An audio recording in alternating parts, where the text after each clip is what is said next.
The desert stretched endless and unforgiving beneath a copper sky, its silence broken only by the distant rumble of rotors fading into memory. Somewhere in this wasteland of rock and sand, 8 Navy SEALs had vanished without a trace. No distress signal, no last transmission, just silence where there should have been voices reporting mission success. In the Tactical Operations Center at Kandahar Airfield, Colonel Marcus Rivera stared at the digital map display, its blue dots representing the missing team now frozen in time. 47 hours had passed since SEAL Team 6's last check-in. The mission was supposed to be routine, a high-value target elimination in a Taliban stronghold nestled between two ridgelines. Now satellite imagery showed abandoned vehicles and scattered equipment, but no bodies, no movement, nothing that suggested life or death. "Sir, we've got assets spinning up for search and rescue," announced Major Tom Bradley, his voice carrying the weight of unspoken possibilities. The operations floor buzzed with controlled urgency as intelligence analysts pored over thermal imaging and communications intercepts, searching for any clue that might explain how America's most elite warriors had simply disappeared. Rivera's weathered face remained stoic, but his fingers drummed against the metal briefing table, a tell that revealed his mounting concern. These weren't ordinary soldiers. SEALs didn't just vanish. They adapted, improvised, survived against impossible odds. If they were silent, it meant something had gone catastrophically wrong. "What about air support?" Rivera asked, though he already knew the answer. The nearest Apache squadron was committed to operations in Helmand Province. The F-16s at Bagram were grounded for maintenance cycles. Traditional close air support was hours away, and in this business, hours meant the difference between rescue and recovery. Major Bradley hesitated, consulting his tablet before responding. "Sir, there is one asset available for immediate deployment." His tone carried a hint of reluctance. "Captain Zara Phoenix, Thorne is on standby with her A-10 Thunderbolt." The name hung in the air like smoke from a spent cartridge. Rivera knew the reputation, the whispered stories that followed her through mess halls and ready rooms. Some called her the best close air support pilot in the theater. Others questioned whether a woman could handle the psychological pressure of life-and-death decisions in combat. The debates raged in corners where political correctness couldn't reach, where tradition clashed against capability. "Phoenix," Rivera's eyebrow arched slightly. The call sign itself was a source of controversy, earned, according to official records, after she'd brought her damaged Warthog home from a mission that should have ended in a fireball. Unofficial accounts were more colorful, suggesting the name reflected her ability to resurrect hope from seemingly impossible situations. But reputation meant nothing if those SEALs were already dead, and everything if they weren't. Captain Zara Thorne sat in the cockpit of her A-10 Thunderbolt II, running through pre-flight checks with the methodical precision that had kept her alive through 53 combat missions. Her gloved hands moved across switches and displays with practiced efficiency, each movement deliberate and sure. The aircraft around her was a testament to controlled violence, 7 tons of armor and firepower designed for one purpose: bringing hell to earth with surgical precision. Through her helmet's communication system, she could hear the controlled chaos of the operations center as search and rescue efforts ramped up. Radio chatter filled with call signs and coordinates, but underneath the professional veneer, she detected something else: doubt. Not about the mission, but about her. "Phoenix, this is Tower Control," came the voice of Air Traffic Controller Staff Sergeant Williams. "You're cleared for immediate departure. Vector 270, altitude Angels 15. Search grid coordinates are being uploaded to your navigation system now." Zara acknowledged the transmission with crisp professionalism, but she noticed the slight pause before Williams had used her call sign. Even now, after months of proving herself in this unforgiving theater, some still treated her like an experiment rather than an asset. The irony wasn't lost on her. They questioned her ability to handle pressure while asking her to risk everything for men she'd never met. The Thunderbolt's twin General Electric turbofan engines spun up with increasing urgency, their whine building to a crescendo that vibrated through her bones. This aircraft had been her home, her weapon, and her salvation for over 2 years of deployment. Every rivet, every instrument, every quirk of its personality was as familiar to her as her own heartbeat. As she taxied toward the runway, Zara caught sight of ground crews pausing in their work to watch her departure. Some offered thumbs-up gestures of encouragement.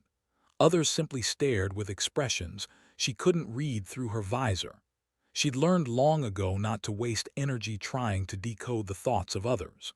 Results spoke louder than opinions, and she intended to let her actions do the talking. Phoenix Tower Control, you are cleared for takeoff. Winds light and variable, visibility unlimited. Good hunting out there. Williams's voice carried a note of genuine respect this time, perhaps understanding the weight of what she was about to undertake. They accelerated down the runway with surprising grace for such a utilitarian aircraft. As the wheels left asphalt and Afghanistan fell away beneath her wings, Zara felt the familiar transformation that came with flight. Ground-based doubts and politics became irrelevant. Up here, there were only physics, tactics, and the mission. She banked toward the search coordinates, the setting sun painting the aircraft's shadow across endless expanses of hostile terrain. Somewhere down there, 8 of America's finest warriors were counting on someone they'd never met to bring them home. The flight to the search area took 37 minutes, during which Zara studied every piece of intelligence available about the missing SEALs. Their last known position placed them in a valley system 20 miles northwest of a village called Kalatinazir, an area intelligence analysts had classified as permissive just 72 hours earlier. The rapid change from safe to dangerous territory suggested either faulty intelligence or a rapidly evolving tactical situation. Through her headset, she monitored multiple radio frequencies simultaneously: search and rescue coordination, intelligence updates, and the tactical net that might carry any transmission from the missing team. The silence on that last frequency was the most telling. SEALs were trained to communicate even under the most extreme circumstances. Their silence meant they were either dead, captured, or facing something that required absolute noise discipline. "Phoenix, this is Overwatch," came a voice from the E-3 AWACS aircraft orbiting high above the battlefield. "We've got your position marked. Be advised, latest satellite imagery shows increased vehicle movement in your search area. Recommend extreme caution." Zara acknowledged the warning while adjusting her sensors to begin the systematic search pattern. The A-10's targeting pod gave her eyes that could see through darkness and identify heat signatures from miles away, but it couldn't tell her whether those signatures belonged to friend or foe. That determination would require getting closer, and getting closer meant exposing herself to whatever threat had claimed 8 highly trained operators. Below her, the terrain was a maze of ravines and ridgelines that provided perfect cover for both ambush and evasion. Traditional military doctrine called for air assets to maintain standoff distances when faced with unknown ground threats, but standoff distances wouldn't help her locate survivors who might be hiding in caves or under rock overhangs. Any station, this is Phoenix conducting search and rescue operations in grid reference Quebec Lima 77, she broadcast on emergency frequencies. If you can hear this transmission, respond with any signal: radio, mirror, smoke, or flare. The response was static mixed with the electronic interference common to this mountainous region. But as she banked into her first search pattern, something caught her attention through the targeting pod's thermal imaging display. A faint heat signature, regular and geometric in a landscape of irregular rocks and shadows. It was subtle enough that most pilots might have dismissed it as equipment malfunction or digital noise. Zara wasn't most pilots. Years of studying enemy tactics had taught her to recognize the patterns that separated natural phenomena from human activity. This signature was too regular, too persistent to be random. It looked like the thermal footprint of electronics that had been recently powered down, but were still radiating residual heat. She marked the location in her navigation system and continued the search pattern, but her attention kept returning to that anomaly. Professional instinct, honed by dozens of combat missions, suggested she was looking at the electronic signature of abandoned equipment. But whose equipment? Banking into a lower orbit around the suspicious thermal signature, Zara switched to her aircraft's most powerful optical sensors. The sun had disappeared behind the western peaks, painting the valley floor in deep purples and blacks that made visual identification nearly impossible. But thermal imaging revealed details invisible to the naked eye, and what she saw made her pulse quicken. The heat signature wasn't random equipment. It was vehicles arranged in a defensive perimeter. Through the targeting pod's magnification, she could make out the distinctive angular shapes of Humvees and the smaller profile of what looked like a special operations ground mobility vehicle. The arrangement suggested hasty defensive positioning, not the orderly abandonment of a planned withdrawal. "Overwatch, this is Phoenix," she transmitted to the AWACS. "I've got possible friendly vehicles in a defensive arrangement at grid Quebec Lima 7742. Vehicles appear abandoned but recently occupied. No movement visible." The response came quickly. "Phoenix, Overwatch, Roger, correlating with last known SEAL team positions. Stand by for updated intelligence." As she maintained her orbit, Zara noticed additional details that painted a disturbing picture. Scuff marks in the dirt around the vehicles suggested a firefight. Scattered equipment glinted in her thermal sensors, gear that had been dropped or abandoned during hasty movement. Most troubling, she could see what appeared to be blood trails leading away from the vehicle perimeter toward a series of caves carved into the valley's eastern wall. The trails were hours old, but they told a story of wounded men moving under their own power. That was the first good news she'd encountered since beginning the search. Dead men don't walk to caves. Captured men might, but they usually leave different trail patterns. These tracks suggested tactical movement by people who knew how to minimize their signatures while moving injured teammates. "Phoenix, Overwatch," came the voice from the AWACS. "Be advised, latest SIGINT suggests increased Taliban radio traffic in your area. Pattern analysis indicates possible hostage situation. Higher headquarters is recommending immediate withdrawal of search assets pending arrival of quick reaction force." Zara felt her jaw tight. Quick reaction force meant helicopters, which meant 30 minutes minimum before anyone could reach those caves. 30 minutes was a lifetime in combat, especially for wounded operators facing an enemy known for executing prisoners on video for propaganda purposes. Overwatch, Phoenix understood, beginning detailed reconnaissance of cave system at this time. Her response was professional and calm, but she had no intention of withdrawing while Americans might still be alive down there. She pushed the A-10 into a lower altitude, accepting the increased risk in exchange for better sensor resolution. The caves were part of a complex system that honeycombed the entire ridge face, dozens of openings that could hide anything from Taliban fighters to wounded SEALs. Finding the right cave would be like looking for a needle in a haystack, except the haystack might be rigged with explosives and defended by people who wanted her dead. At 800 feet above ground level, Zara was flying dangerously low for an A-10 in potentially hostile territory. The aircraft wasn't designed for low-altitude reconnaissance. Its strength lay in high-altitude loitering and precision strikes against ground targets. But sometimes missions demanded operations outside design parameters, and sometimes pilots had to trust their training over their manuals. The thermal imaging revealed the cave system's true complexity. What had appeared from higher altitude to be a handful of openings was actually a network of interconnected tunnels and chambers. Heat signatures suggested recent human occupancy in at least 4 locations, but determining which signatures belonged to friendly forces required more than sensors could provide. Any station, this is Phoenix on guard frequency. She broadcast on the emergency channel monitored by all military aircraft and ground units. If there are friendly forces in the cave system at Quebec Lima 7742, signal with infrared strobe, mirror flash, or any available means.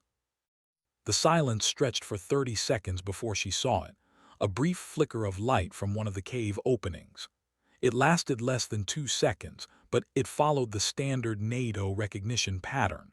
3 quick flashes followed by 2 longer ones. Someone downed their new military protocols and was alive enough to execute them. Overwatch, Phoenix. I have positive identification of friendly forces in cave system. Request immediate CASEVAC and security element. The response from the AWACS carried bureaucratic hesitation. Phoenix, Overwatch, understand you believe you have friendly contact.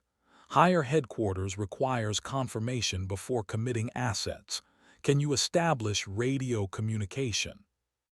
Zara switched to the tactical frequency used by SEAL teams and transmitted on maximum power. Any SEAL element, this is Warthog Phoenix providing close air support. If you can hear this transmission, respond on this frequency. The radio crackled with interference, but underneath the static she heard something that made her heart race. A human voice, barely audible and distorted by distance and electronic jamming. Phoenix, this is Raptor 6, 8 souls, 3 urgent surgical, taking effective fire from ridge to our south, unable to move without air support. The transmission cut off, but it provided critical information.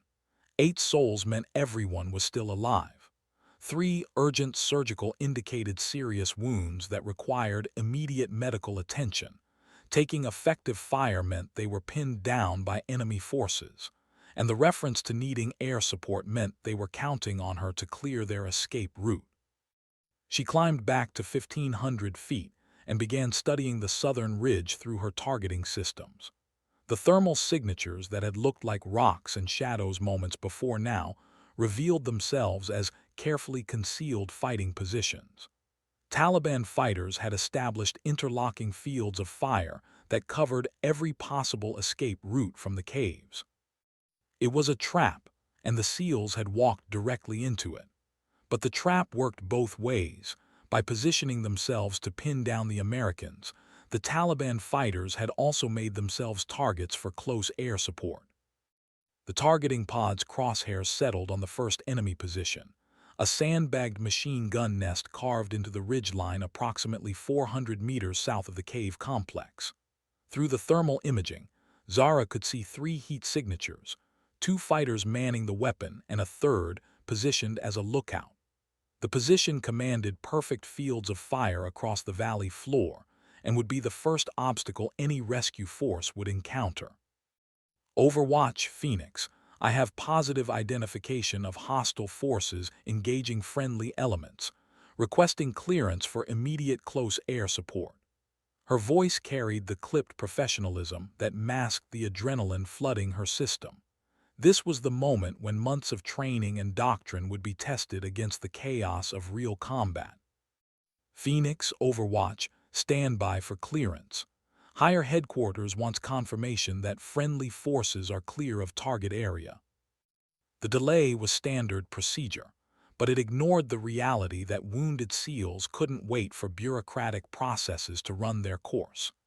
Every minute the Taliban held their positions was another minute for reinforcements to arrive, or for the wounded Americans to deteriorate beyond saving. She switched back to the SEAL frequency. Raptor 6, Phoenix, I have eyes on Taliban positions south of your location. Need immediate confirmation that all friendly forces are clear of the southern ridge line.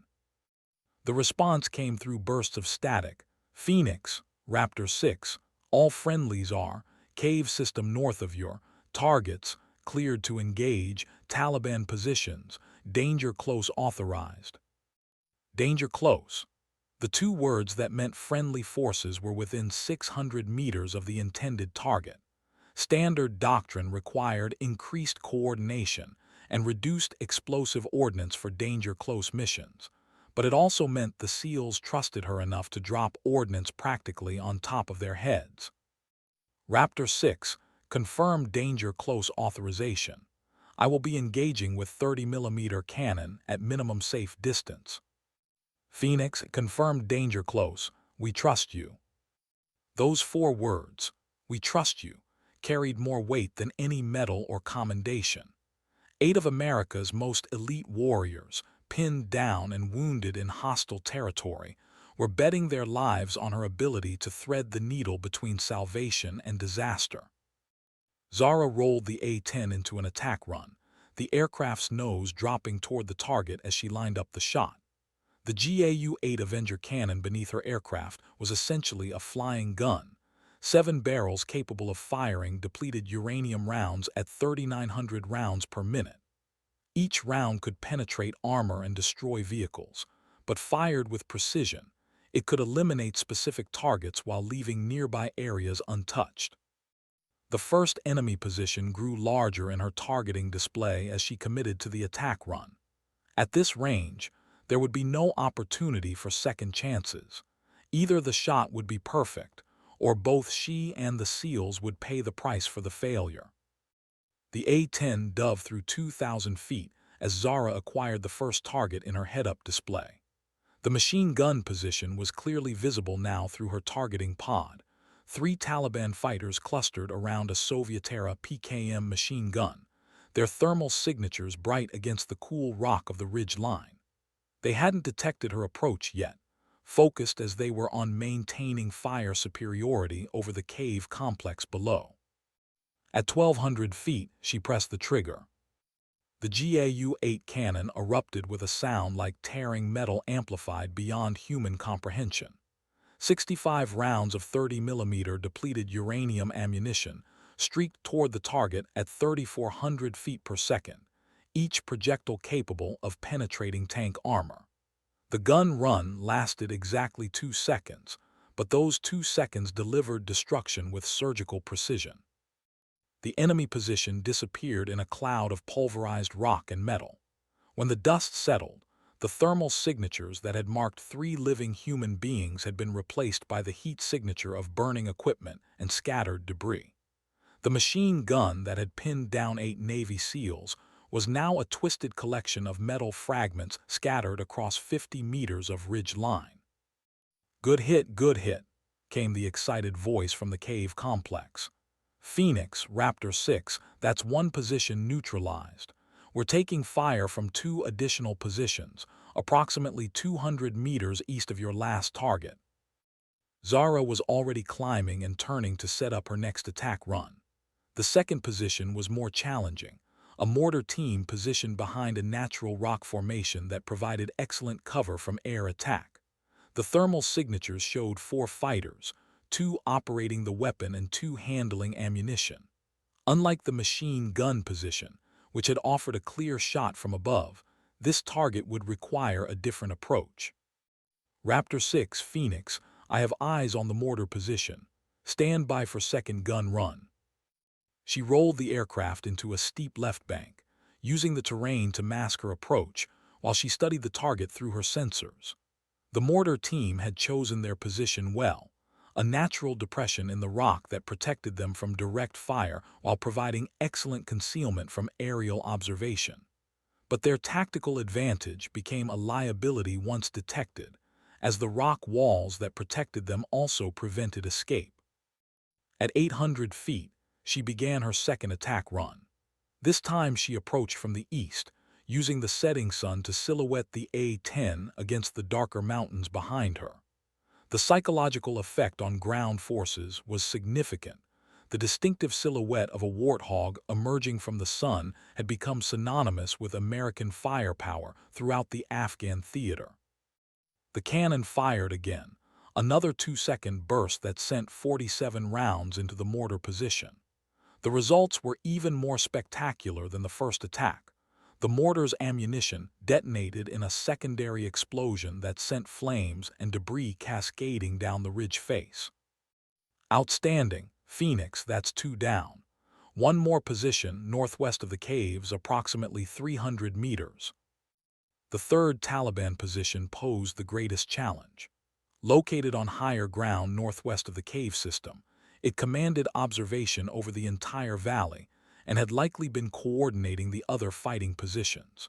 Through her targeting pod, Zara could see why the SEALs hadn't been able to eliminate it themselves. The position was set deep in a natural rock shelter that provided protection from almost every angle except directly overhead.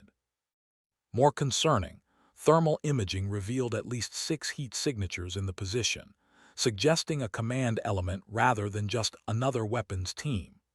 Command elements meant communications equipment, which meant this position could call for reinforcements from throughout the region. Eliminating it quickly was critical to preventing the tactical situation from escalating beyond what a single A-10 could handle.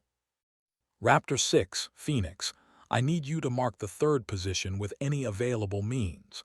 I'm having difficulty distinguishing the target from surrounding terrain. Phoenix, stand by. We'll mark with infrared strobe. Seconds later, a pinprick of infrared light began flashing from the cave complex, its beam pointing directly at the Taliban command position. The technique was dangerous. It revealed the SEAL's exact location to anyone with night vision equipment, but it provided Zara with the precise targeting reference she needed. I have your mark, Raptor 6.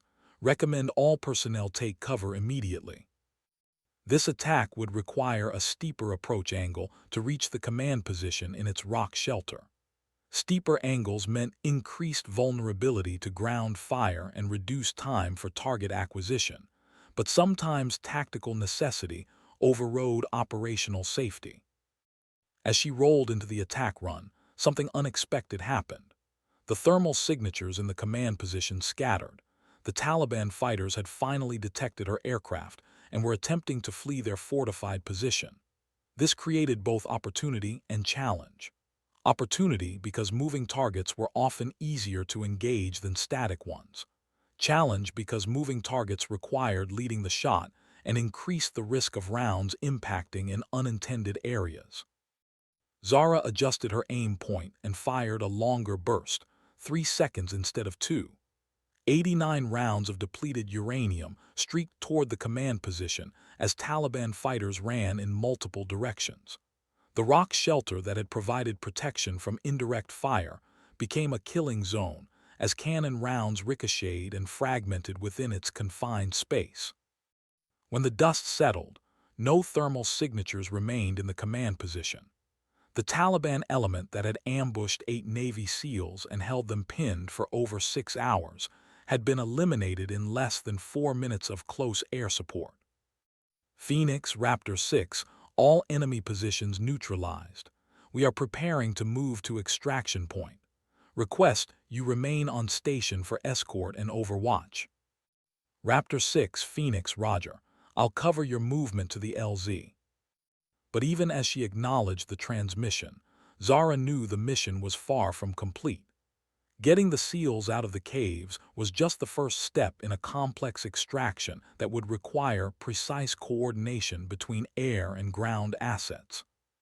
From her orbital position at 3,000 feet, Zara watched through thermal imaging as the Navy SEALs began their tactical movement from the cave complex toward the designated landing zone. What she saw confirmed her worst fears about their condition. Instead of the fluid, coordinated movement she expected from elite operators, the team was moving slowly and deliberately, clearly hampered by wounded personnel. Overwatch, Phoenix, friendly forces are moving to extraction point but appear to have mobility issues. Request immediate CASEVAC with security element. She kept her voice professional, but the implications were clear. Wounded operators moving through hostile territory were vulnerable in ways that went beyond physical limitations. Pain and blood loss affected decision-making, reaction times, and situational awareness. Phoenix, Overwatch, CASEVAC assets are inbound from Kandahar. ETA 23 minutes. Continue to provide overwatch and report any hostile activity. 23 minutes. In the tactical environment of Afghanistan, 23 minutes was an eternity. Enemy reinforcements could arrive from multiple directions. Local Taliban commanders could organize counterattacks. Most importantly, critically wounded personnel could deteriorate beyond the point where medical intervention would be effective. Through her sensors, she watched the SEAL team's movement pattern and began to understand the tactical picture. 3 heat signatures moved normally, maintaining security and carrying equipment. 5 others moved in a formation that suggested stretcher carries and walking wounded. The mathematics were grim: 3 effective fighters protecting 5 casualties across 800 meters of open ground. Raptor 6, Phoenix, I observe your movement pattern. Do you need immediate medical evacuation for any personnel? The response came in bursts punctuated by heavy breathing. Phoenix, Raptor 6, we have 2 urgent surgical, 1 priority, can make it 2, extraction point but need immediate pickup on arrival. Urgent surgical meant wounds that required operating room intervention within 2 hours, or the casualties would likely die. Priority meant serious wounds that needed hospital-level care, but weren't immediately life-threatening. The distinction mattered for medical prioritization and evacuation sequencing. As she watched their progress, Zara noticed something that made her blood chill. New thermal signatures were appearing on the ridgelines around the valley, at least a dozen heat sources moving in coordinated patterns toward the extraction point. Taliban reinforcements had arrived and were positioning themselves to ambush the extraction helicopters. Raptor 6, Phoenix, be advised I have multiple hostile forces moving to positions around your extraction point. Count 12 to 15 enemy personnel establishing ambush positions. Recommend alternate extraction location. The response was immediate and decisive. Phoenix, negative on alternate LZ, casualties can't make it, to secondary location. We fight from, extraction point, need you to clear, ambush positions before birds arrive. Zara felt the weight of command decision settle on her shoulders. The SEALs were trapped between their physical limitations and tactical necessity. They couldn't reach an alternate landing zone with their wounded, but the primary LZ was rapidly becoming a killing field. The solution required eliminating multiple enemy positions before extraction helicopters arrived, a complex engagement that would test both her aircraft's capabilities and her own skill as a pilot. She began planning attack sequences while maintaining overwatch of the SEAL team's movement, calculating approach angles and target prioritization in her mind. The Taliban reinforcements had positioned themselves with tactical sophistication that surprised Zara. Rather than clustering in obvious locations, they had dispersed across multiple ridge lines in mutually supporting positions that covered all approaches to the extraction point. Each position was occupied by 2 or 3 fighters armed with automatic weapons and rocket-propelled grenades, weapons specifically chosen for their effectiveness against helicopters. Overwatch, Phoenix, I count 15 hostile positions around the extraction point. This is a well-coordinated ambush designed specifically to engage CASEVAC helicopters. Recommend extraction assets hold at distance until I can neutralize ground threats. Phoenix, Overwatch, Roger. CASEVAC assets are being directed to holding pattern 20 miles south of your position. You are cleared to engage all hostile targets threatening extraction operations. The clearance gave her tactical freedom, but it also placed the entire mission's success on her shoulders. 15 separate targets meant multiple gun runs, and multiple gun runs meant extended exposure to ground fire. Taliban forces in Afghanistan had learned to coordinate their anti-aircraft efforts, timing their shots to catch aircraft during predictable portions of attack runs. She began with the positions that posed the greatest threat to incoming helicopters, 3 RPG teams positioned on the high ground north of the landing zone. These positions would have clear shots at helicopters during their approach and departure phases, making them priority targets despite their challenging tactical positions.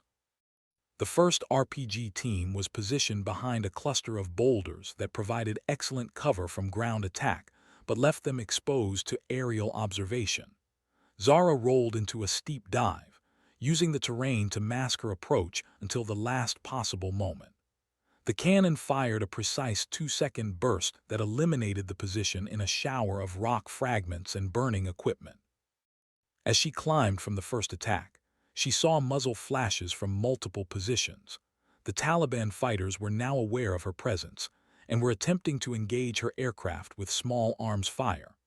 The distinctive crack of AK-47 rounds passing close to her cockpit was audible even over the noise of her engines. But the A-10's titanium armor was designed to absorb this level of ground fire without compromising flight operations.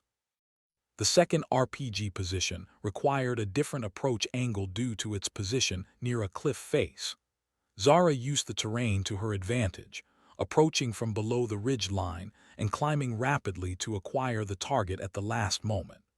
The gun run was successful, but ground fire was intensifying as Taliban fighters coordinated their defensive efforts.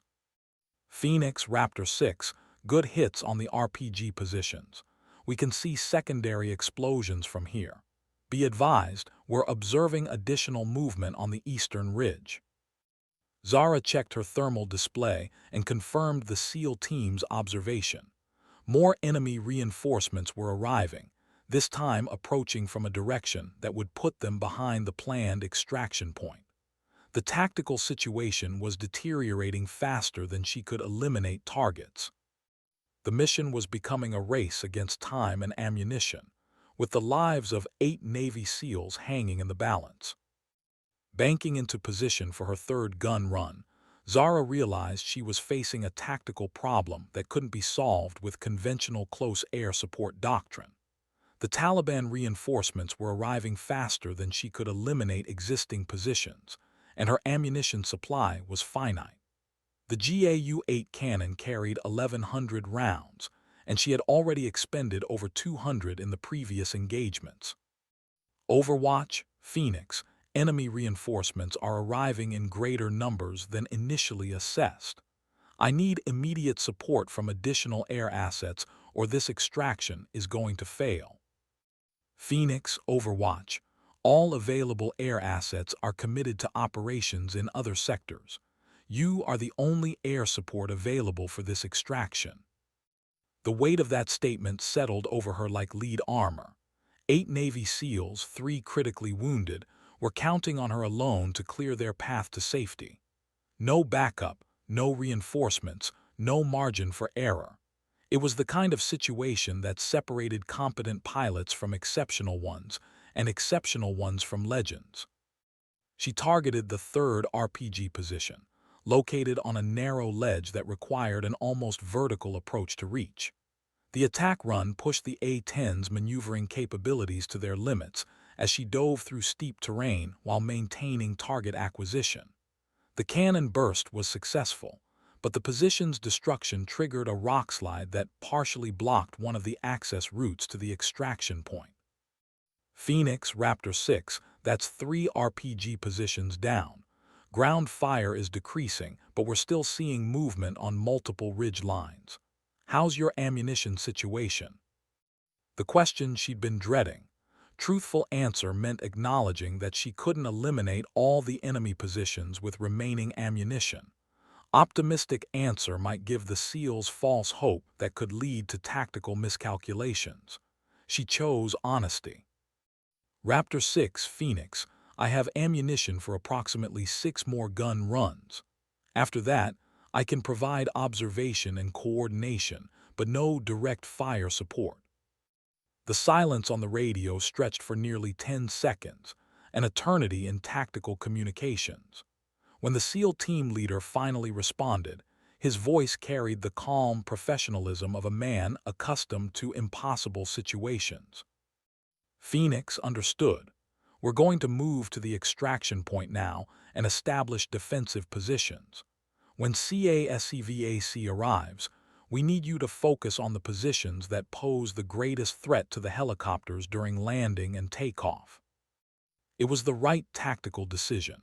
Rather than trying to eliminate every enemy position, they would focus on creating a narrow corridor of safety that would allow the rescue helicopters to complete their mission.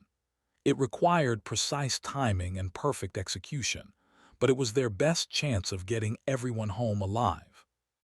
Zara began studying the remaining enemy positions through her targeting systems, calculating which ones posed the greatest threat to incoming helicopters and planning the most efficient engagement sequence. 6-gun runs to save 8 lives.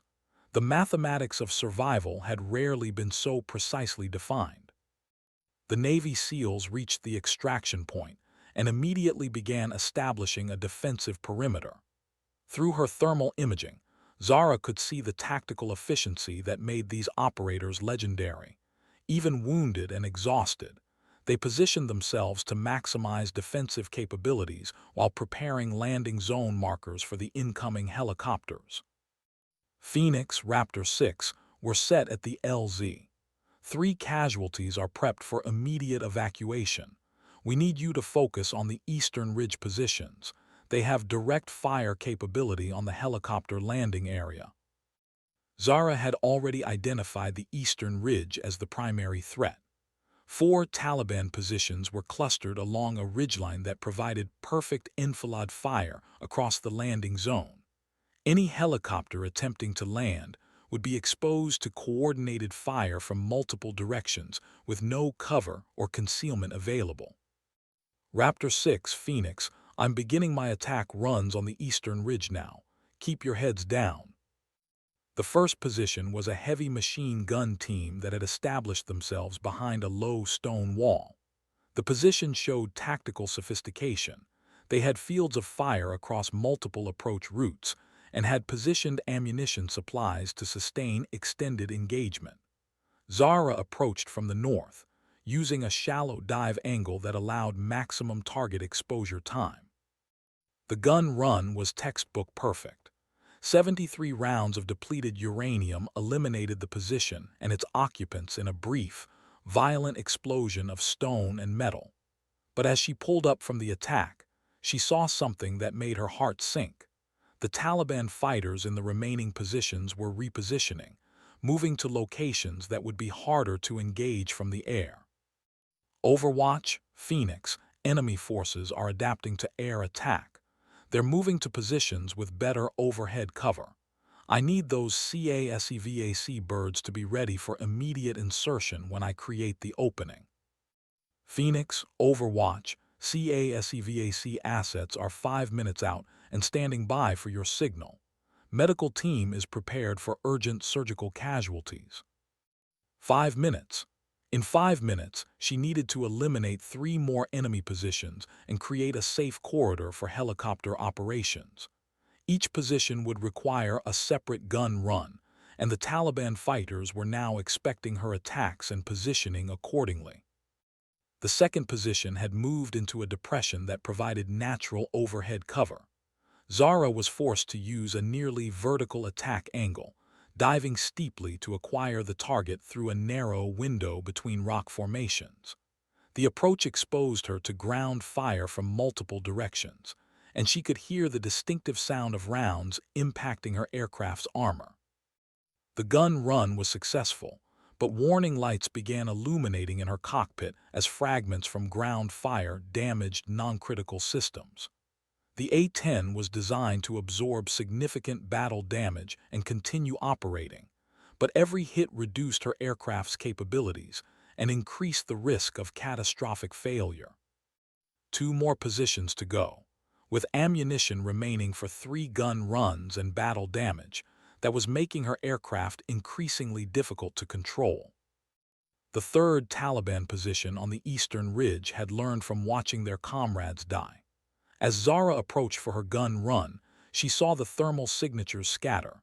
The enemy fighters were using a technique called shoot and scoot, firing from concealed positions, and then rapidly relocating before air assets could engage them effectively. This tactical adaptation forced her to make a critical decision. She could either engage the scattered fighters individually, using multiple gun runs and precious ammunition to achieve uncertain results, or she could wait for them to regroup and engage them as a consolidated target. The first option offered better chances of elimination, but consumed resources she couldn't afford to waste. The second option conserved ammunition, but gave the enemy time to coordinate their defensive efforts. Phoenix Raptor 6 were observing enemy movement on the eastern ridge.